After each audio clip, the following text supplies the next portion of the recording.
The fire that burns and transforms. They told you Kundalini was bliss.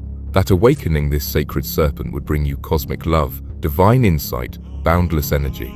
They spoke of chakras glowing like jewels of ascension, of enlightenment. But what they didn't tell you is that awakening Kundalini can also tear your soul open. Welcome to the hidden truth, the dark side of Kundalini awakening that few dare to speak of.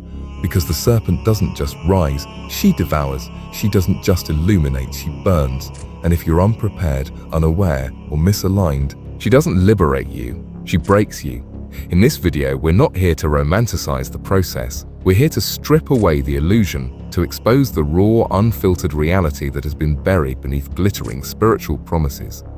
This is for those who felt the fire, but found only chaos. For those who thought they were ascending, but were falling apart. We'll dive into the psychological storms, the physical torment, the ego deaths, and the spiritual void that Kundalini can bring. We'll uncover why so many modern seekers are misled and how ancient traditions approach this sacred power with deep caution and preparation. Because once the serpent stirs, there is no turning back. This is not a warning. This is a map forged in shadow, lit by truth. Are you ready to descend before you rise? The serpent's wrath. What happens when you awaken too soon? They say timing is everything. But in the realm of Kundalini, premature awakening can be the difference between liberation and fragmentation. You see, Kundalini is not a gentle energy. She is raw, primal, cosmic. She doesn't care if you're ready. She doesn't wait for permission. And when she rises too soon, without grounding, without preparation, she rips through the fragile structure of your ego like a storm through glass. The signs are subtle at first. Insomnia, mood swings, a sudden disinterest in the world. And come the emotional implosions, waves of grief, rage, fear with no visible cause. The body begins to tremble, the heart races, the mind once linear spirals into chaos, and the soul, it begins to question everything it ever believed was real. Many mistake these symptoms for a spiritual breakthrough, but in truth, the system is in shock. Without proper inner alignment, Kundalini becomes destructive instead of divine. Old traumas rise like smoke from an ancestral fire, nervous systems short circuits, psychosis mimics prophecy. And those who were seeking God begin to feel like they're losing themselves entirely. This is what the ancients feared. This is why yogic traditions developed strict disciplines, lifelong practices, and silent initiations, not to limit seekers, but to protect them. The body is meant to be a temple. If that temple is cracked and the serpent stirs, she doesn't sanctify, she shatters. Modern spirituality rarely speaks of this. It sells bliss, not breakdown, but breakdown is part of the process, if it's held with wisdom. The real danger is not the darkness, it's the denial of it. The serpent does not punish, she purifies, but if you try to summon her before you're whole, she will show you every way in which you're not. So before you seek the rise, ask yourself, have I built the inner ground strong enough to stand the fire? Ego death and identity collapse. When you forget who you are, what happens when the mirror of the self shatters? When Kundalini awakens, she doesn't just awaken energy, she awakens truth. And truth is not always beautiful. Sometimes it's terrifying. As the serpent rises, she begins to burn away the false layers we've wrapped around ourselves, the roles, the masks, the stories. You are no longer the name you were given, no longer the job you held, no longer the personality you polished. You begin to unravel, and the unraveling feels like death. This is the ego death, one of the most feared and misunderstood stages of Kundalini awakening. It begins subtly. Things you once loved no longer excite you. Goals that once drove you suddenly seem hollow.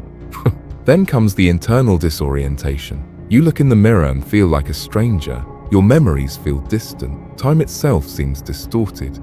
The narrative of who you are begins to crack. You may weep without knowing why. You may panic in silence. You may feel like you're disappearing. Because in a way you are. The ego is not evil. It's a necessary structure, but it was never meant to rule you. When Kundalini rises, she exposes its illusions. And if you're not anchored in something deeper, the collapse can feel like psychological drowning. In this void, many lose grip. They cling to identity, to beliefs, to relationships, anything to stop the falling. But here's the paradox. The only way through this is surrender. Ancient mystics called this the second birth, the moment when the personal self dies and the soul begins to awaken. It is the most sacred stage and the most feared. Because in order to truly know who you are, everything you thought you were must burn, and from those ashes, something eternal rises. Not the ego, not the name, but consciousness itself.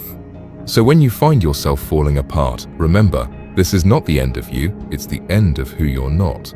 The body in crisis. When energy overwhelms the physical vessel, they say the body is a temple, but even temples can collapse if struck by lightning. Kundalini energy, when awakened, is not a soft current. It is a torrent, electric, ancient, divine, electric, ancient, divine. And when it floods the body before the system is ready, it doesn't feel like a blessing, it feels like a breakdown. Many seekers expect spiritual bliss, but what often arrives first is physical chaos. Sudden fatigue, tremors, intense heat or cold waves. Heart palpitations, migraines, nausea, joint pain without explanation. For some, the spine vibrates. For others, limbs jerk uncontrollably in the night. And doctors? They find nothing wrong, because this isn't a medical illness, it's a mystical overload. The nervous system is the first to feel the strain. Kundalini is intelligent but relentless. She moves with force, breaking through emotional blockages, stagnant chakras, suppressed trauma, and every release, every psychic knot untied, leaves a ripple in the physical shell. Ancient yogis knew this. That's why they prepared the body for years before attempting to raise Kundalini. With asana, pranayama, mantra, and discipline. Not to delay the awakening, but to protect the vessel. Because if the channels are blocked, the energy gets trapped. And trapped energy becomes pain.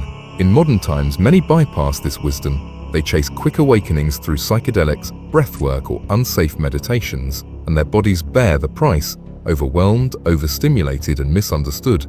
But there is a path through the storm. Grounding, rest, gentle movement, deep nourishment. You must treat the body not like a machine to transcend, but as the sacred altar it is. Because the serpent may rise through the spine, but she anchors in the earth. You are not broken. You are being restructured, cell by cell, nerve by nerve by nerve. And it's not weakness to pause, it's wisdom. The void and the madness. When the soul enters the abyss, there comes a point in the Kundalini journey when all light fades, the energy rises, burns away illusion, dismantles the ego, disrupts the body, and then silence. Not the peaceful kind, but the void. A great emptiness where the soul floats between worlds. This is the stage few talk about.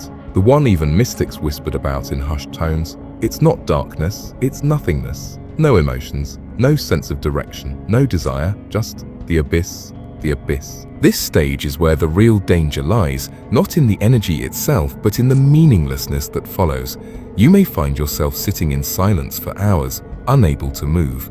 You may lose all interest in food, work, people, even life. It feels like you've been abandoned by God, as if something sacred began to rise and then disappeared, leaving you hollow.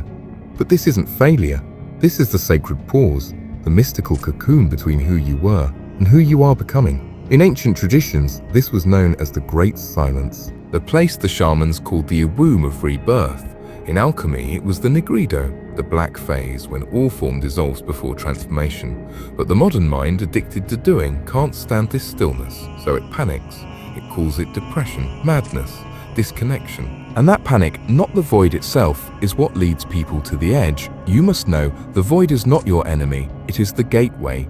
If you can surrender to this inner death, if you can breathe in the silence and make peace with not knowing, you will find something extraordinary on the other side. Not answers, but presence. Not beliefs, but being. The madness is not madness. It is the final purge of the false self.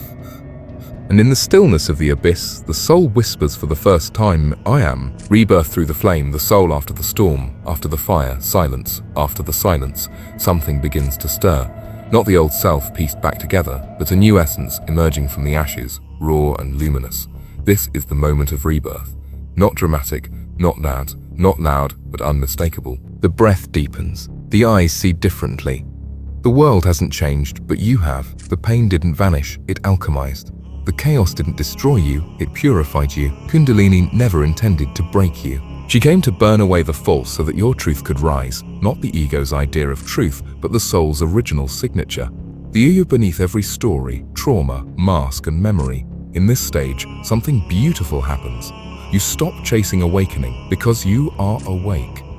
Not in theory, but in every cell, you feel life. The wind, the space between words, the pulse behind every breath, as sacred again. Your emotions don't disappear. but they no longer rule you. Your past is not erased, but it no longer defines you. And more than anything, you realize you are not here to escape this world. You are here to live in it fully, from a soul that has walked through fire and returned whole. The true purpose of Kundalini is not to make you superhuman. It's to make you deeply divinely human, a soul that remembers its light through the darkness. You may not have chosen this path, but you are chosen by it. And your survival is not the end of the story, it is the beginning of your service. You now carry the medicine. You now are the flame. You now are the flame. Living with the serpent, walking the path after awakening. Awakening was never the goal, it was the door. Now that the serpent has risen, how will you walk with her? Many believe the Kundalini experience ends after the storm, but the truth is, this is where the real path begins. Because once the flame has ignited, you can no longer return to the life you once lived. You are not who you were. You are not here to sleepwalk through existence. You are here to embody the sacred. But here's the truth no one tells you. Integration is the hardest part of all. The mystical must meet the mundane. You must learn to live with open eyes in a world still half asleep, to honor the serpent within, while paying bills, nurturing relationships, breathing through conflict, and navigating a world that may not understand what you've become. It requires humility. Discipline. Presence.